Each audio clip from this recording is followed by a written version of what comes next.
Hey guys, so I'm really sorry about yesterday. I am going to be reading Hospital Jail of Was I Ever Normal today. I know I was supposed to do it yesterday and I got everyone all excited and I got all these people signed up and I feel so terrible. But what happened is I kept blacking out and losing consciousness and not responding even to painful stimuli. My blood, my, I was just a mess. I was just a total mess. I was throwing up blood.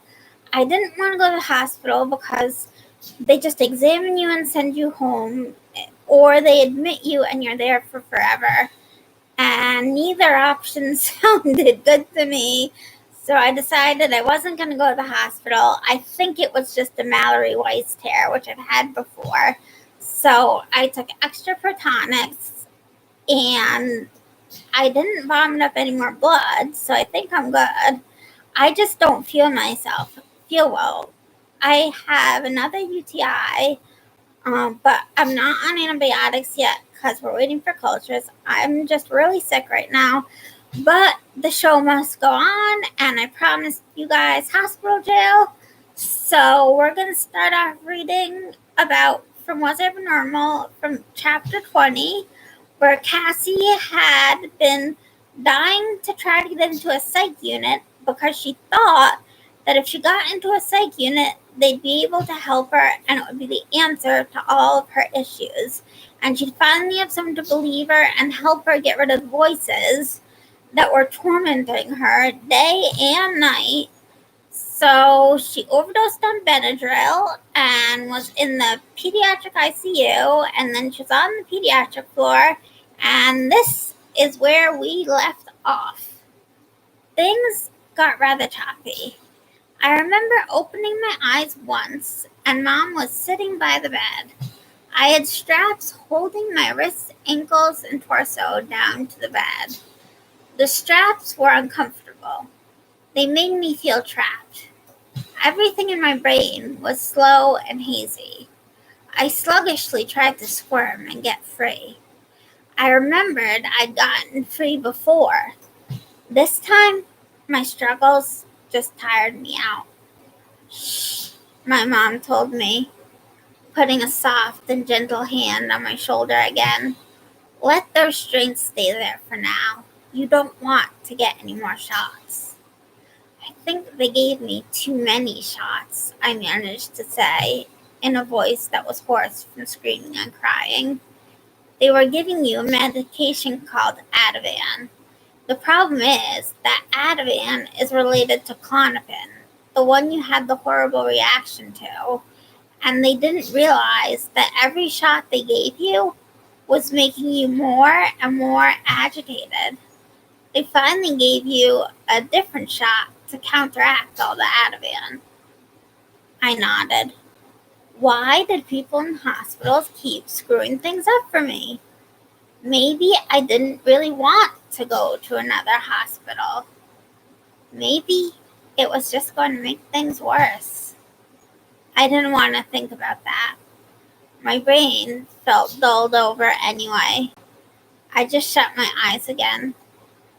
I remember opening my eyes again. This time, I wasn't strapped down to a bed. I wasn't even in the hospital. I was in the back seat of my dad's car. I didn't even remember walking out there. I didn't remember leaving the hospital. Everything felt kind of surreal. Like maybe I was just dreaming. My eyes drifted shut again. I briefly remember seeing a woman who asked me a question or two. I don't know what I said to answer. I don't know if I said anything at all. I know I felt so tired and heavy. More tired than I've ever felt in my life. I remember walking through a pair of double locked doors and being led into the child and adolescent psychiatric unit of a freestanding psychiatric hospital called Bailey Hill Hospital. I remember feeling like the room was tilting on its side. I remember falling onto a mattress. The next time I opened my eyes, it was 12 o'clock in the afternoon of the following day. I recognized the room I was in. It was definitely a quiet room. Luckily, the door was wide open and not locked. I could hear the chatter of other kids coming from outside the open door. Carefully, I pushed myself off the mattress and stood up in the standing position. Some residual dizziness from the day before was pumping through my system. I stumbled toward the door of the room and peered out into a hallway across from a nurse's station. I very vaguely remembered walking onto the unit through that hall, but all my memories of the night before were very chopped up in my head. A nurse walked by just then. She introduced herself as Eliza. You can sleep a lot longer if you want. They gave you a ton of sedating medication at the other hospital that's probably still in your system. Do you want to rest a little longer? This is the one day we'll excuse you from groups. I shrugged. I didn't really want to sleep anymore. I wanted to get a grasp of what was going on around me. I didn't like this feeling this blurry and out of it and vulnerable. Why was I in the quiet room? I asked Eliza, half afraid to hear the answer. I was worried that I'd been hurting myself and wasn't even aware of it. We just wanted to make sure you were okay. When you came in, you were so heavily medicated that you were swaying and really out of it. We wanted to keep an eye on you and make sure that you were stable. The quiet room is the easiest room for the overnight staff to watch you from. So we pulled your mattress in there. I can show you your real room if you want. I nodded. I was anxious to get out of the quiet room, even if it was a different hospital and a different quiet room that I'd never been in. It still reeked of negative vibes and memories that I'd rather forget. Eliza led me down a hall to my room. The room I was assigned to was sparse. It had 2 beds, 2 dressers, and 2 closets in it. The beds and dressers were both belted down to the floor. My mom had apparently bought me some clothes and belongings because there was a brown bag of my stuff on top of the bed with no mattress. Dizzily, I stumbled toward the bag on the bed, and pulled out Fuzz Fuzz the bear from under all the clothes. Do you want to change into some real clothes? Asked Eliza, looking at the tiger print Johnny, the hospital gown I was clothed in. My face burned red as I realized what I'd been wearing as I had just walked through the unit. I nodded vigorously and pulled out a pair of pink and purple leggings and a princess turquoise shirt and a princess t-shirt. Eliza showed me to the girls' bathroom. She told me that I had to leave the door cracked open as I got dressed because I was on eating disorder protocol. I knew better than to protest. They were worried about me because I'd been losing weight again, and I knew that arguing with them would be futile. After I got dressed, I explained to Eliza that I wanted to join the rest of the kids. She told me that because I was now 12 years old, I would be with the adolescents. I hated that idea. I had trouble being more grown up. The more I grew up, The more I grew, the more people expected from me, and the more upset they got with me when I couldn't behave according to those expectations because of my developmental disability. I tried to explain to Eliza about my developmental delay, hoping to convince her that I should be with the little kids, who I knew I would feel much more comfortable around and would have much more in common with. You're 12. You'll be in the adolescent group, Eliza responded firmly. That was only the first sign of the rigid way this hospital operated.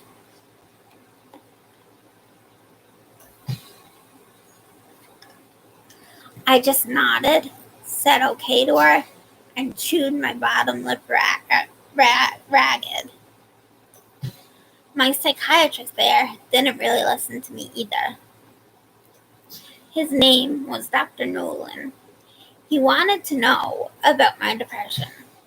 He wanted to know about my eating habits. He didn't even ask me if I heard voices. So you feel depressed? I nodded. I started to open my mouth to explain why I was depressed. Sometimes it took me a moment to gather my words. I had to form each word separately in my head before I could actually speak them. I was planning on telling him about Fellingham, the narrator, and Para, but before I could speak, Dr. Nolan jumped in. I think that the Paxil you've been taking isn't helping you enough. I want to switch you to Prozac. We'll start you at a low dose of 10 milligrams, and we can slowly increase it to an effective dose. I also want to start you on a medication called Seroquel. It should be help with your mood swings and anxiety, okay? I tried to speak again. Yes, but my words were cut off by the doctor, who thought he had me all figured out. Okay, great. You'll take your first dose tomorrow morning. Let me know if you have any side effects or anything. A dull feeling of hopelessness was drilling a hole within me again. I tried to ignore the ache as Dr. Nolan ushered me toward the door. The social worker was even worse than Dr. Nolan. I know you have a history of being manipulative and passive-aggressive behavior. I just want you to know that we won't tolerate that here. Understand? I nodded at the older woman whose ID badge said that she was Susan. She had graying hair and was wearing a tweed suit. Fellingham was telling me to kick her. I ground my teeth and fought his voice away. Part of me wanted to kick her anyway, but I knew better than to get myself labeled as violent. On top of all the labels they'd already slapped on me. Can you tell me why you had to come to the hospital? Asked Susan, the social worker. Because I tried to kill myself, I told her, not knowing how else to answer. Why did you do that? You have a nice family and a good, safe home. I took a deep breath, formulated the right words in my head, and spoke. I couldn't take everything anymore. Sometimes I hear voices, and they really scare me. I just wanted everything to end. Susan glazed right over my comments about the voices and began lecturing me about how I had so much going for me and needed to appreciate that. I wanted to grab her by her shoulders and shake her until she understood. Instead, I just kept nodding and shrugging until she released me to go back to group. Groups were okay. Mostly, I would just sit there and pretend to be listening while I tried to ignore the constant chatter of the narrator, who seemed to think everything I did was completely hysterical. I rarely spoke in groups. I rarely spoke to the other kids. I rarely spoke to anyone at all. When I did speak, It wasn't a shy whisper. It seemed to me that everything important to say had already been said by someone else at some other point. What was the point of me making the effort to repeat anything and risk getting teased if my words came out wrong? My depression and low self-esteem were driving the bus, but staff decided that the whispering was another way of me being passive-aggressive and trying to manipulate them. And although I didn't understand how they arrived at this conclusion, I just understood that they simply didn't like me. Eating was near impossible. Staff said that I was underweight. They put me on weight restoration protocol. That meant I had to be weighed at 6 a.m. every morning. They would shake me awake and then have me pee in a cup and change into a hospital gown. They weighed me in the hospital gown and then sent me back to my room until 8 a.m. when staff woke all of us kids up for morning meds and breakfast. If I didn't eat 100% of my tray that the nutritionist selected for me, then I would have to drink a bottle of Resource. Resource was like Boost, but it came in a juice box instead of a can. The Resource was disgusting. It tasted like ground up tires with a little bit of chocolate syrup mixed in. I could never choke down more than a few sips. Not drinking the entire Resource juice box meant that I had to sit in the quiet room for 45 minutes. I tried hard to eat, but my stomach would clench up. The voices would scream, and I couldn't do it. The staff said that if I lost another 5 pounds, they would give me an NG tube for 3 days. The idea of the NG tube hurt even just thinking about it. Soon, I lost my temper with staff. I was sitting in the quiet room after being banished there for not drinking the Resource. A staff member named Dee Dee was sitting in the doorway, making sure I was serving my sentence properly and not sneaking out of the room. I still had the offending juice box of Resource sitting in there with me. I was staring at it and wishing it would just evaporate. I don't understand why you have to be so stubborn, Dee Dee commented. I could feel a fire light inside of me. I was sick of being called stubborn, manipulative, passive-aggressive. I was sick of being called a bad kid when all I was doing was trying my best to get by. Just throw the whole Resource at her head. It will serve her right. I just shook my head at Fellingham's comment. Dee Dee thought I was shaking my head at her. What? What is it? You don't think you're stubborn? Well, if you don't think you're stubborn, then you obviously can't see yourself clearly. Great. Now she thought she knew me better than I knew myself.